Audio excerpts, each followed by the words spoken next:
Vamos a ver este nuevo capítulo que es el átomo como unidad fundamental de la materia. El átomo me dice que es la parte más pequeña y la más importante de la materia.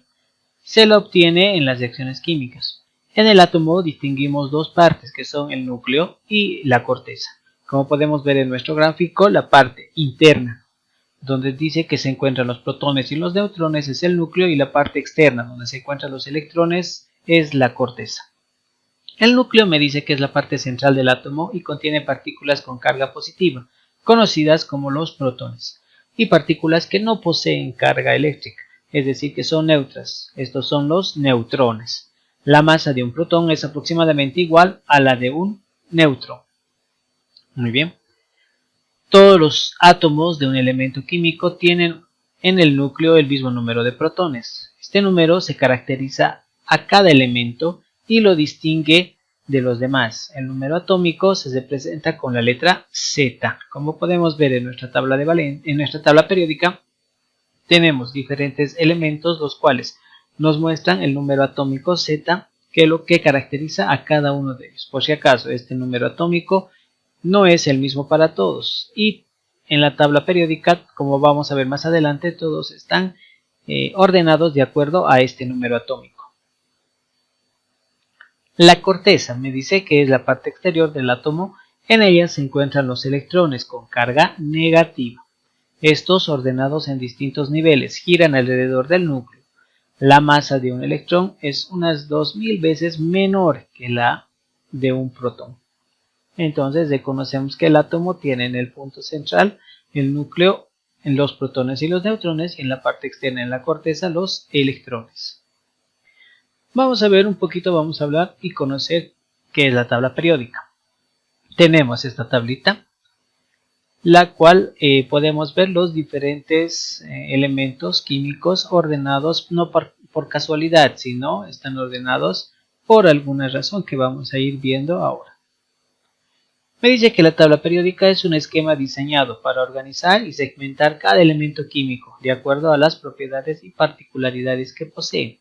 Por ejemplo, esta tabla periódica es una herramienta fundamental para el estudio de la química, pues permite conocer las semejanzas entre diferentes elementos y comprender qué puede resultar de las diferentes uniones entre los mismos. Muy bien. Vamos a conocer algunas características generales de esta tabla periódica. Por ejemplo, los periodos. Vamos a ver acá los periodos que nos están marcando son los que se encuentran en renglones horizontales, ¿no? Están relacionados directamente con el número de electrones que caben en las diferentes capas al momento de la configuración electrónica.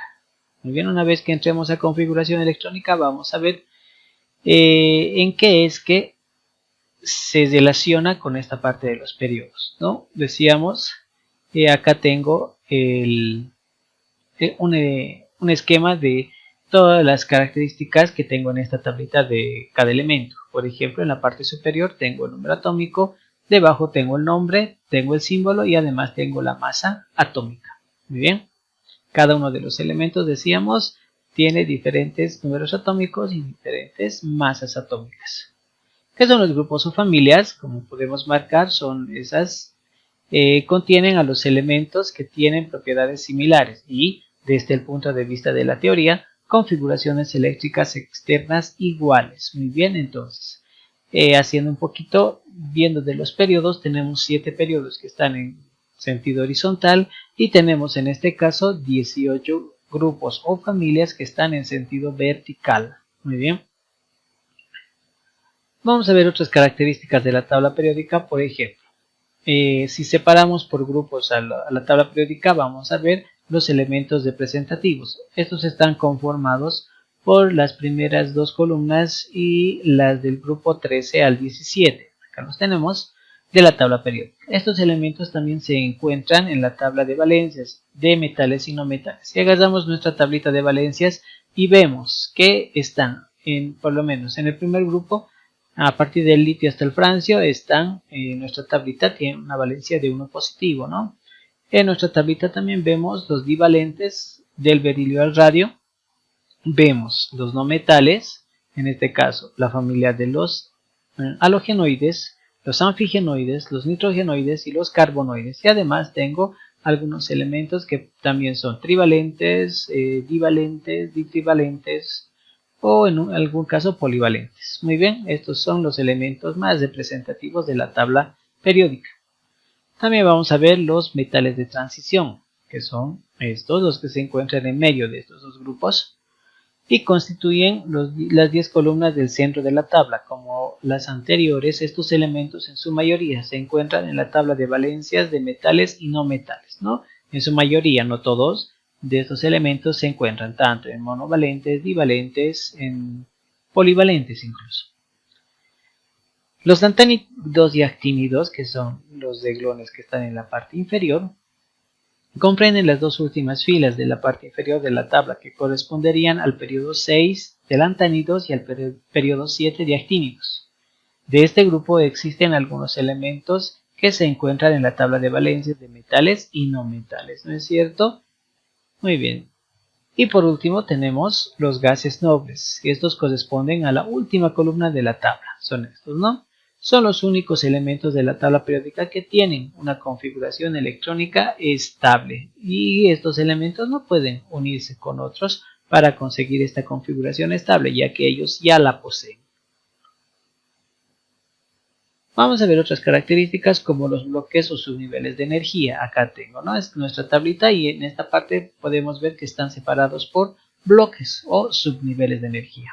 Por ejemplo, el bloque S, que es toda esta parte más el hidrógeno, me dice que tiene una configuración electrónica de un orbital S.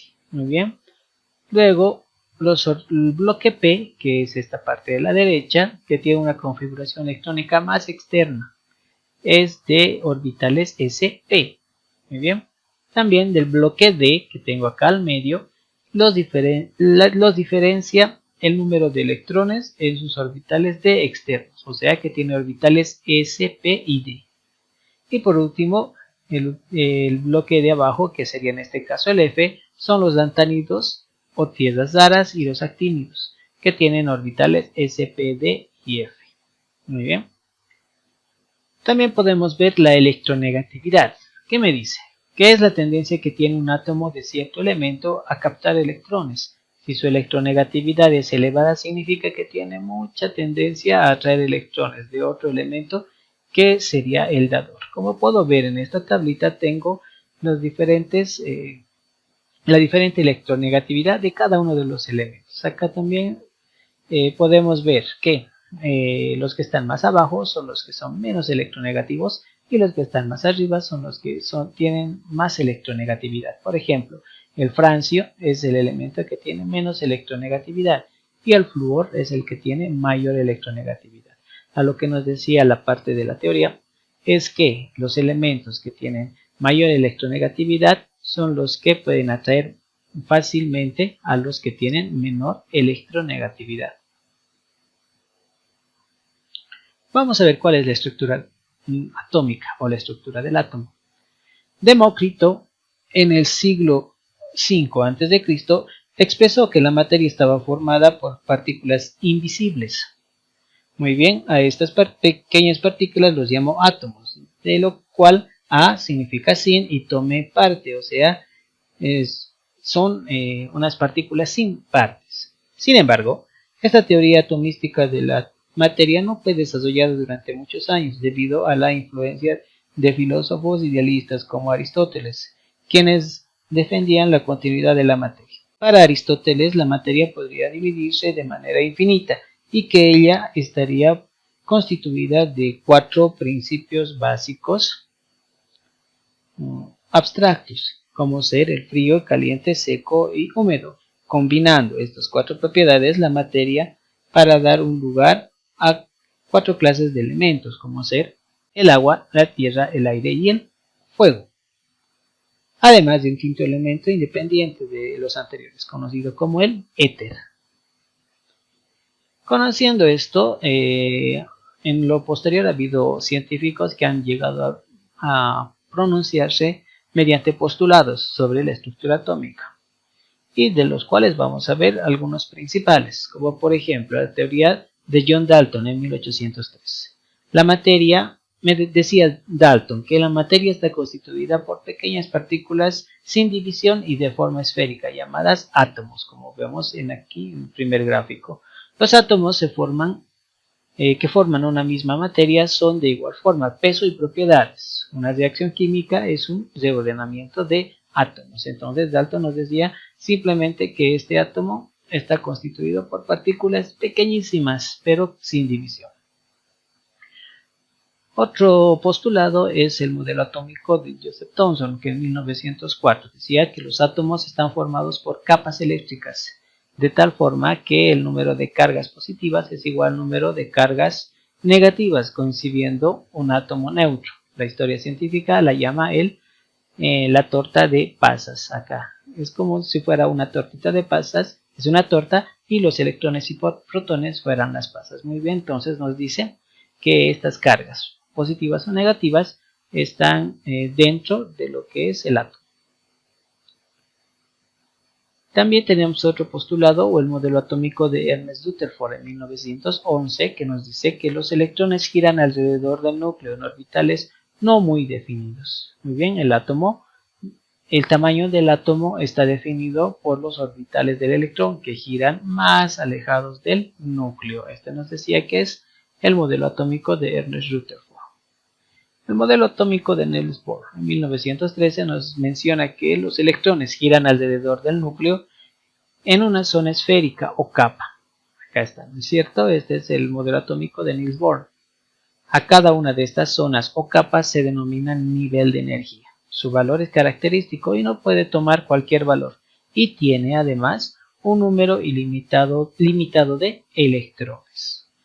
Y por último, el último postulado nos dice la teoría actual del átomo. En este caso, los científicos notables del modelo atómico actual son Broglie y Ernest Schrödinger, que dicen: el electrón que gira alrededor del núcleo describe ondas de una determinada longitud, además de que en toda zona atómica la probabilidad de encontrar el electrón es elevada. Este ya es una teoría, o se diría la teoría más actual que se conoce hasta el momento sobre la estructura atómica.